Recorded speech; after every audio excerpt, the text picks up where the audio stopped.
by now everyone knows that this country is running on autopilot. It's a dog-eat-dog world, and it's every man for himself. This is the former spy boss, Arthur Fraser, now turned an enemy of President Ramaphosa. He went to open charges against President Matamela Ramaphosa and issued a media statement saying, "Today I have taken the unprecedented step to lay charges against His Excellency, the President of Republic of South Africa." I think he should have written Banana Republic. Matamela Cyril Ramaphosa, the President. The details of the charges and the supporting evidence, including photographs, bank accounts, video footage and names, are contained in my statement filed with the Rosebank police station. The charges emanate from the theft of millions of dollars, in excess of $4 million US, concealed within the premises of the President's Phala Phala farm in Waterberg, Limpopo, by criminals who were colluding with his domestic worker. They also include defeating the ends of justice, kidnapping of suspects, their interrogation on his property, and bribery. The President concealed the crime from the South African Police Service and or South African Revenue Service, and thereafter paid the culprits for their silence. The evidence I provide shows that the said burglary took place on 9 February 2020. This conduct of the President and those involved constitute a breach of inter alia, the Prevention of Organized Crime Act number 121 of 1998 and the Prevention of Corrupt Activities Act number 12 of 2004. I trust that the police and the prosecuting authority will investigate this matter without fear or favor. I also trust that the President will take the nation into his confidence and accept or deny that the events I described in my affidavit occurred on his property.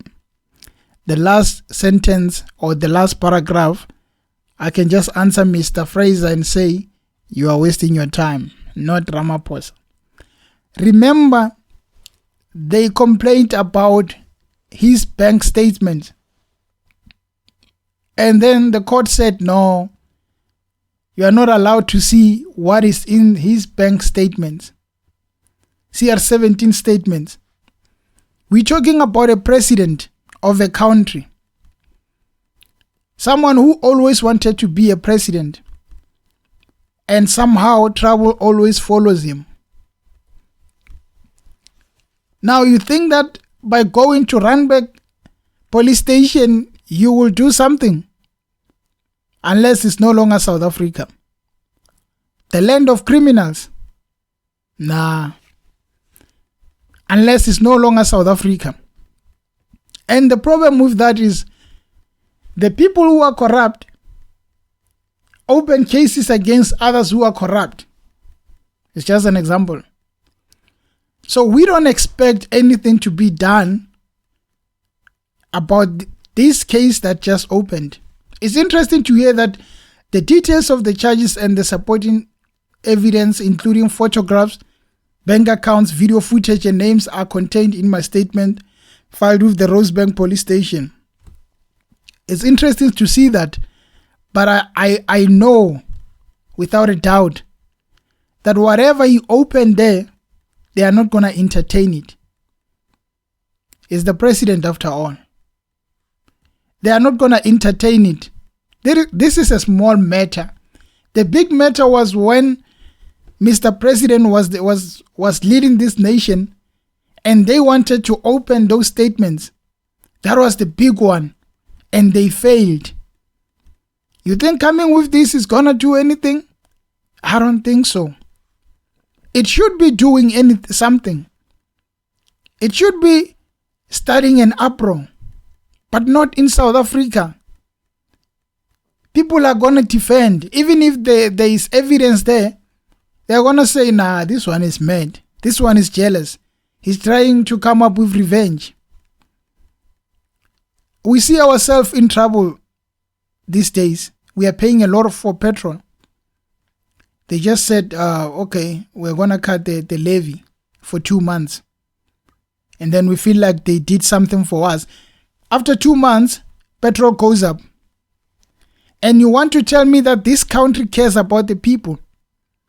If there's someone who's been hiring, paying people, as per this statement, alleging that Mr. Ramaphosa paid the silence of the people involved. And you want to tell me that if indeed there is evidence, then something will be done about it? I don't think so. We have seen this movie before. It's a good thing that the charges have been opened. He opened the charges there by Rosebank. It means that whatever evidence he has, he believes in it. And he believes the fact that if taken forward, it could touch Ramaphosa, but not our president. Come on, man. You can try, but you might not win. Remember, this is South Africa.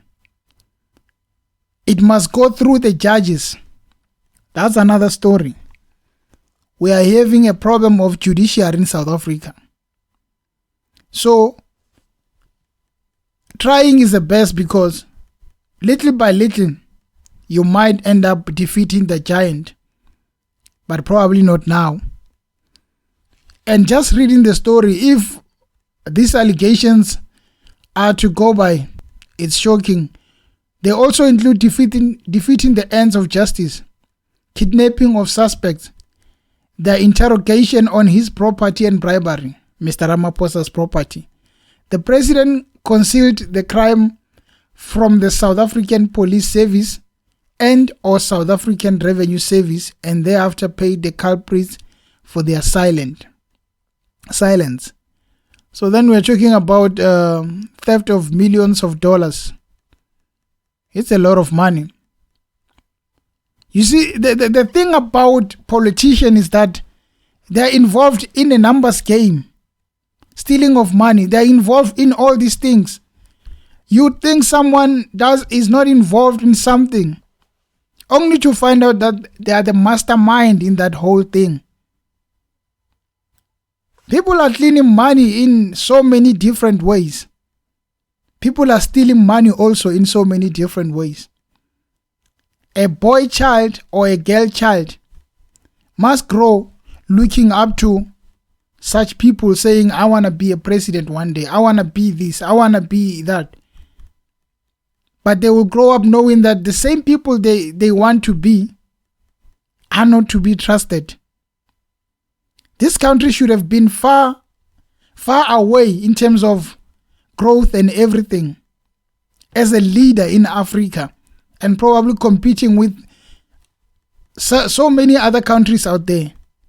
But because of corruption, we struggle to go anywhere. Not even ESCOM can do anything. Kulula is just announcing the cancellations of flights at midnight. And you think that this country is not running on autopilot? Where is the leader when you want one? At times like this, we might actually say we miss Thabo Mbeki. We can't say a lot about Jacob Zuma because, you know, the war that goes out there in the ANC when they compare Zuma and Ramaphosa. But we miss Thabo Mbeki at times like this, because that man was many things, but a clueless leader was not one. So back to the charges. Let's hope Mr. Arthur Fraser has the balls to stand up to his claims and is not afraid of anything. And if he takes this forward, maybe someone can finally get exposed. And let's see what the judges do. Because, you know, you have to pass by the judges and they're going to say, nah, forget it. Anyway, guys, thank you for tuning into the channel and watching the videos. I thank you. Cheers.